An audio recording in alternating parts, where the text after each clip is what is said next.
काय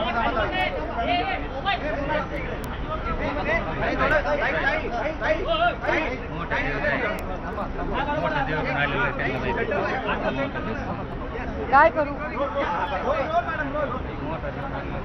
आज देवेंद्रजी फडणवीस यांची भारतीय जनता पार्टीच्या विधिमंडळाच्या नेतेपदी निवड झाली, एकमताने निवड झाली. आम्ही स्वतः सुधीर मुनगंटीवार, चंद्रकांत दादा पाटील, आशिष शेलार, मी स्वतः आम्ही अनुमोदन दिलं, अनेक आमदारांनी समर्थन केलं आणि त्याबद्दल मी त्यांचे मनापासून खूप खूप अभिनंदन करते आणि त्यांना शुभेच्छा देते की महाराष्ट्राची धुरा सांभाळण्यासाठी लोकांनी जो विश्वास दाखवला, ऐतिहासिक विजय आम्हाला दिलेला आहे, त्या विजयाला लोकांच्या अपेक्षा पूर्ण करण्यासाठी त्यांचं नेतृत्व सार्थ ठरो हीच मी ईश्वरचरणी प्रार्थना करते आणि त्यांनाही शुभेच्छा देते. कसं वातावरण होतं बैठकीतलं? चांगलं वातावरण आहे, एकदम छान, एकदम जसं आमच्या भाजपाच्या बैठकीत असतं, शिस्तप्रिय, अत्यंत व्यवस्थित. आत्ता बैठक कशाची होती? माहितीत पण आहे का? तुम्हालाच वाटत नाही, बाकी सगळ्यांना वाटतं, फक्त तुम्हाला मीडियाला वाटत नाही. काही शपथविधीचं काही निमंत्रण किंवा काही फोन वगैरे आपल्याला कळेल जेव्हा येईल तेव्हा. तरी तुम्हाला माहित आहे नाव काय असते आमच्या हृदयामध्ये, पण आज आमच्यासाठी खूप आनंदाचा दिवस आहे, महाराष्ट्रासाठी खूप आनंदाचा दिवस आहे. महाराष्ट्राच्या राजकीय इतिहासामध्ये सुवर्ण अक्षरानं आजचा दिवस लिहिला जाईल, उद्याचा पण दिवस 5 वाजता लिहिला जाईल, अशा पद्धतीची घटना आज घडते आहे. अनेक जण देव पाण्यात घालून बसले होते, पण त्यांच्या सगळ्यांच्या कंबाड्यात लात घालून आज भारतीय जनता पार्टीनं नेतेपदी माननीय देवेंद्र भाऊंची निवड केलेली आहे. पण एकच प्रश्न, फार विचारणार नाही आज, पण ज्या पद्धतीनं वैयक्तिक हिनवलं गेलं, मी पुन्हाही याला ट्रोल केलं गेलं, कौटुंबिक पासून राजकीय सगळ्या गोष्टी, म्हणजे अगदी संपला अकेला देवेंद्र क्या करायचं, सगळ्या गोष्टी झाल्या, तो परत आलाय, या सगळ्यांना काय उत्तर आहे? बघा, आता देवाभाऊ परत आलेले आहेत. ज्यांनी गेल्या 5 वर्षामध्ये देवाभाऊ परत मुख्यमंत्री होणार नाहीत, त्यांची जात काढली, त्यांना खालच्या लेवलला जाऊन टीका केल्या, त्या सगळ्या लोकांना महाराष्ट्रातल्या जनतेने चपराक दिलेली आहे.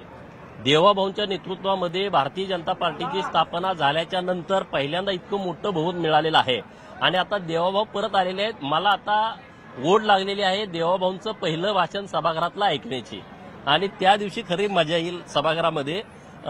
जे कोणी हिनवत होते गेली 5 वर्ष, त्यांची आज तोंड पूर्णपणे दाबनानं शिवलेली आहेत जनतेने. सो हाच प्रश्न, ज्या पद्धतीनं हिनवलं गेलं, म्हणजे अगदी मराठा राजकारणापासून ते सगळ्या गोष्टी, म्हणजे काही कुठं अंतरच राहिलं नव्हतं, परत तो आलाय अगदी सुरुवातीपासून. चहू बाजूनं त्याला घेरलं, पण हा चक्रव्यूह तो भेदून परत पुन्हा आलाच आणि म्हणून निश्चितपणानं या महाराष्ट्रातल्या प्रस्थापितांना गाडण्यासाठी, त्यामुळे तुम्हाला कदाचित चुकीची माहिती मिळाली. तुम्ही उद्या शपथ घेतात का? शपथविधीचं आता उद्या आज ठरल की आता उद्या मुख्यमंत्री, दोन्ही उपमुख्यमंत्र्यांचं होईल आणि त्यानंतर किती मंत्री घ्यायचे ते उद्या ठरल. पण अपेक्षा आहे की शिवसेनेचे हाय काळजी करू नको. मुंबईकडे सगळ्यांचं लक्ष असणार आहे. मुंबईत यावेळेला किती मंत्रिपद मिळणार आहेत हे बघा, त्याचं उत्तर मी देऊ शकत नाही, पण मुंबईकर ही खूप खुश आहे, कारण येणारा 5 वर्षात मुंबई आणि महाराष्ट्रात आणि आजचा दिवस खास करून ज्या पद्धतीनं त्या व्यक्तीला हिनवलं गेलं, अकेला क्या करेगा, जातीचा विषय असेल, कौटुंबिक असेल, अगदी घरापर्यंत विषय, ह्या सगळ्या प्रवासानंतर तो परत आला. लक्षात घ्या, आदरणीय देवेंद्र फडणवीसांचा त्या खुर्चीवर बसण्याचा अधिकार आहे.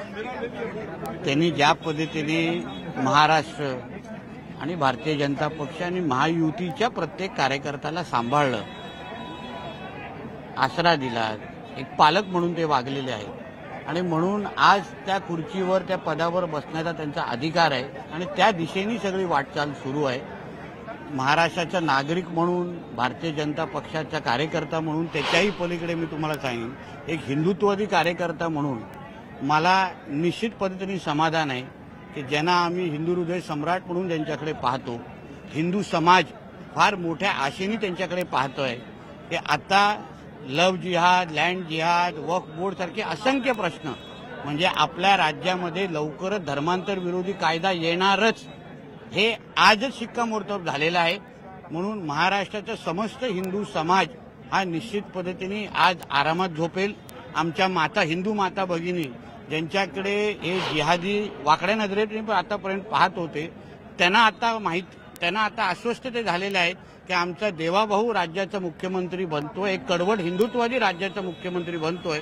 म्हणून मला विश्वास आहे यापुढे महाराष्ट्र एक हिंदुत्ववादी विचाराचं राज्य म्हणून निश्चित पद्धतीने पुढे येईल. खूप खूप धन्यवाद. नितेश राणे आपल्यासोबत होते. एकंदरीत बघितलं तर ज्या पद्धतीनं संपूर्ण महाराष्ट्रात देखील अनेक सभा त्यांनी पार पाडल्या होत्या आणि या दरम्यान देवेंद्र फडणवीस हे परत येणारच होते, त्यांना या खुर्चीवर बसण्याचा अधिकार आहे असा देखील विश्वास त्यांनी यावेळी व्यक्त केला. संदीप राहुल झोरी, न्यूज 18 लोकमत, मुंबई. सध्या देवेंद्र फडणवीस हे सागर बंगल्यावर दाखल झाले असल्याचं पाहायला मिळतंय. या क्षणाची मोठी घडामोड आपण पाहतोय. दुपारी 2 वाजता ते एकनाथ शिंदे यांची भेट घेणार आहेत आणि या भेटीदरम्यान अजित पवार देखील उपस्थित राहणार आहेत आणि त्यानंतर 3 वाजता सत्ता स्थापनेचा दावा करण्यात येणार आहे. उद्या आता काउंटडाऊन सुरू झालेला आहे. उद्या संध्याकाळी देवेंद्र फडणवीस हे मुख्यमंत्रीपदाची शपथ घेणार आहेत आणि 2 उपमुख्यमंत्री देखील शपथ घेणार असल्याचं कळतंय.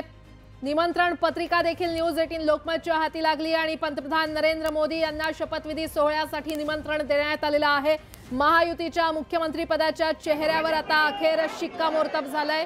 देवेंद्र फडणवीसच राज्याचे नवे मुख्यमंत्री असणार हे कळल्यानंतर राज्यभरातून भाजपच्या कार्यकर्त्यांकडून, महायुतीच्या कार्यकर्त्यांकडून जल्लोष केला जातोय. पेढे वाटत, मिठाई वाटत आनंद साजरा करण्यात येतोय. भाजपचे कार्यकर्ते एक प्रकारे दिवाळी साजरी करत असल्याचं पाहायला मिळतंय आणि सध्याची अपडेट आपण पाहतोय. देवेंद्र फडणवीस हे सागर बंगल्यावर सध्या दाखल झालेले आहेत.